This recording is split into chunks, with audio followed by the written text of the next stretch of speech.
Sahabat, berjumpa kembali dengan saya, Romo Paulus Waris Santoso Ukarem, dalam seri Membongkar Misteri Santo Yosef, Ayah Angkat Yesus. Kali ini kita akan mengupas kebajikan keberanian. Itu adalah perkara hati. Apa maknanya? Apa maksudnya?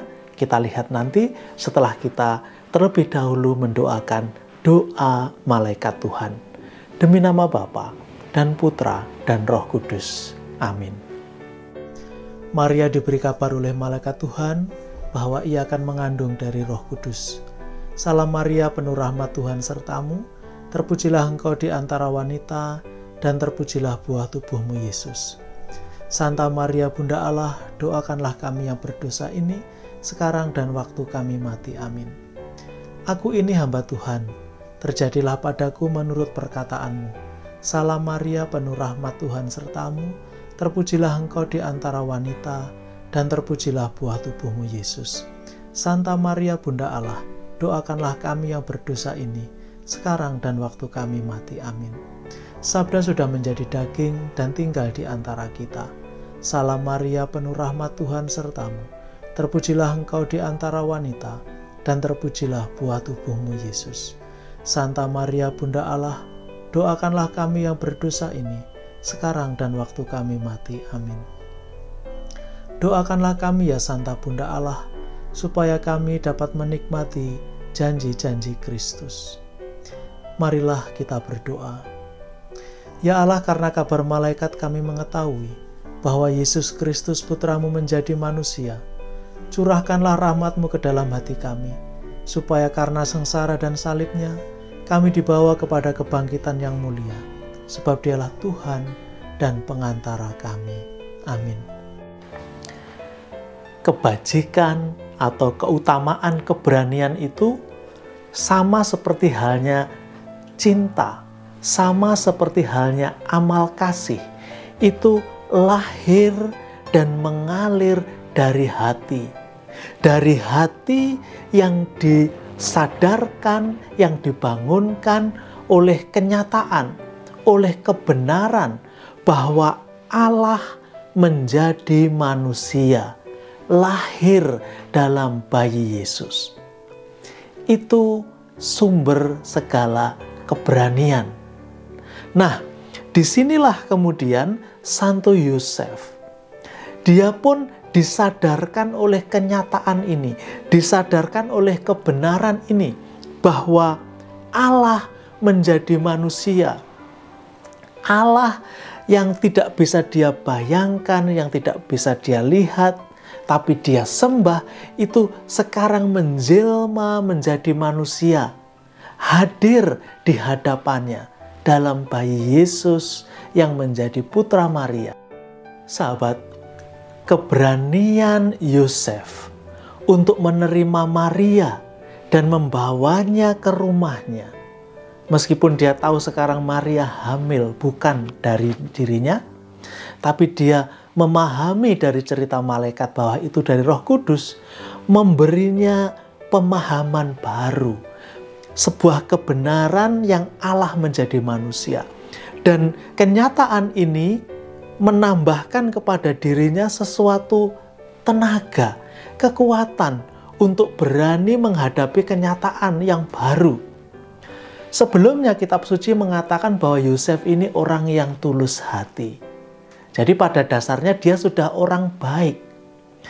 Ditambah dengan keberaniannya untuk mengambil Maria, keberaniannya untuk menerima tantangan Allah, itu membuat dia juga memiliki keberanian untuk menghadapi kenyataan hidup yang mungkin tidak pernah dia bayangkan. Dan disinilah melalui jalan yang banyak sekali, Yosef akhirnya memahami realitas Allah, kenyataan Allah yang sekarang ada di tengah-tengahnya.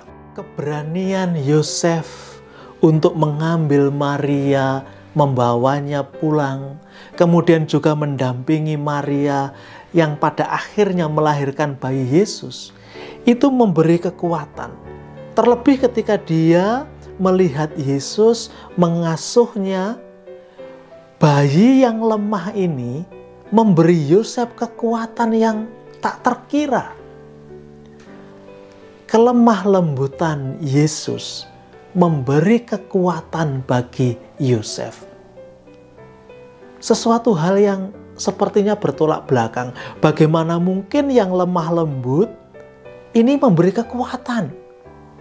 Tapi nanti pada akhirnya kita akan memahami para sahabat. Di kemudian hari, Yesus sendiri mengajarkan, "Pikulah kuk yang kupasang dan belajarlah daripadaku, sebab aku lemah lembut dan rendah hati, dan aku akan memberikan kelegaan kepadamu." Nah, sekali lagi, sepertinya ada dua hal yang berbeda. Kelemah lembutan disandingkan dengan kekuatan. Bagaimana mungkin yang lemah lembut ini memiliki kekuatan?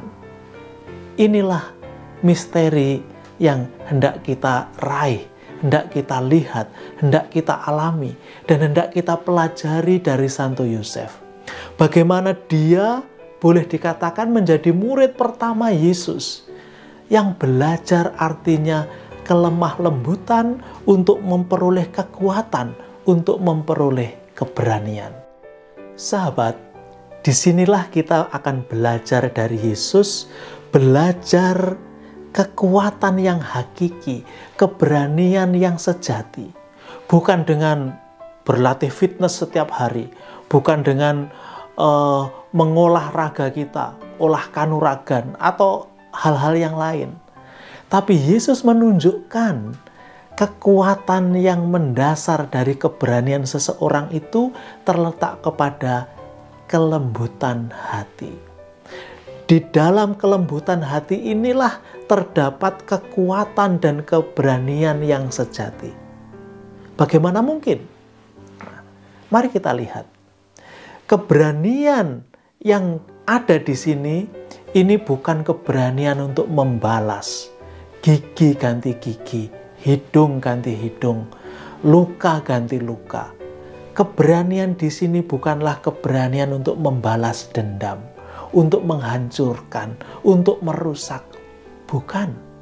Keberanian di sini yang keluar dari kelembutan hati adalah keberanian untuk mengasihi sesama, untuk memiliki simpati, empati kepada saudari-saudara yang sedang berkesusahan. Keberanian untuk memaafkan, keberanian untuk mengampuni. Tidak mudah. Anda mungkin memiliki pengalaman disakiti. Dan ketika orang meminta, ampunilah orang yang menyakitimu, maafkan mereka. Itu tidak gampang. Lebih mudah membalas dendam daripada mengampuni dengan tulus. Bukan hanya dengan kata-kata loh ya. Bukan hanya dengan mengatakan, oke, aku memaafkanmu. Tapi di dalam hati masih menyimpan amarah. Itu bukan maaf. Itu bukan pengampunan. Maka keberanian yang ditawarkan oleh Yesus adalah keberanian untuk menciptakan damai. Untuk membuat hidup menjadi lebih layak, lebih pantas dihidupi. Karena tidak ada lagi kebencian, tidak ada lagi balas dendam. Keberanian semacam ini adalah kekuatan yang hanya Allah bisa memberi. Keberanian seperti ini adalah pemberian Allah, karunia semata. Bahkan kemudian kita akan melihat dalam kitab suci, orang-orang yang kita pandang begitu hebat, begitu kuat, ternyata mereka melihat semuanya berkat Tuhan. Contoh, Santo Paulus. Santo Paulus mengatakan dengan sangat lugas, aku bisa melakukan segala sesuatu karena Allah yang memberi kekuatan bagiku. Santo Paulus melihat bukan dirinya sendiri untuk melakukan banyak hal, tapi Allah lah yang memberi kekuatan itu. Kemudian, dalam perjanjian lama kita melihat Di antara semua manusia, Musalah pribadi yang memiliki kelembutan hati. Kita bisa membacanya dalam kitab Bilangan bab 12 ayat 3. Bagaimana dikatakan bahwa tidak ada orang yang memiliki kelembutan hati seperti Musa. Sahabat, hari ini kita belajar sampai di sini dulu. Makna kelembutan hati dan keberanian. Mari kita menutup dengan doa kepada Santo Yosef. Demi nama Bapa dan Putra dan Roh Kudus. Amin. Santo Yosef, perlindunganmu amat besar, amat kuat, dan amat cepat di hadapan singgasana Allah. Aku mempercayakan kepadamu segala kepentingan dan keinginanku. Santo Yosef, tolonglah bantu aku dengan kekuatan perantaraanmu, dan mohonkan bagiku dari putramu yang ilahi itu, segala berkat rohani melalui Yesus Kristus Tuhan kami. Dengan demikian, dibantu oleh kekuatan surgawimu di bumi ini, aku dapat mempersembahkan terima kasih dan hormatku kepada Bapa yang Maha Kasih. Ya Santo Yosef, aku tak pernah jemu memandangmu dan memandang Yesus yang tertidur dalam pelukanmu. Aku tidak berani mendekat selagi dia beristirahat tenang dekat hatimu. Dekaplah dia atas namaku dan ciumlah keningnya yang indah itu bagiku. Dan mohonkanlah agar dia membalasku dengan ciuman bila mana aku hampir menghembuskan nafasku yang terakhir. Santo Yosef, pelindung jiwa-jiwa yang akan berpulang, doakanlah aku. Amin. Demi nama Bapa dan Putra dan Roh Kudus. Amin.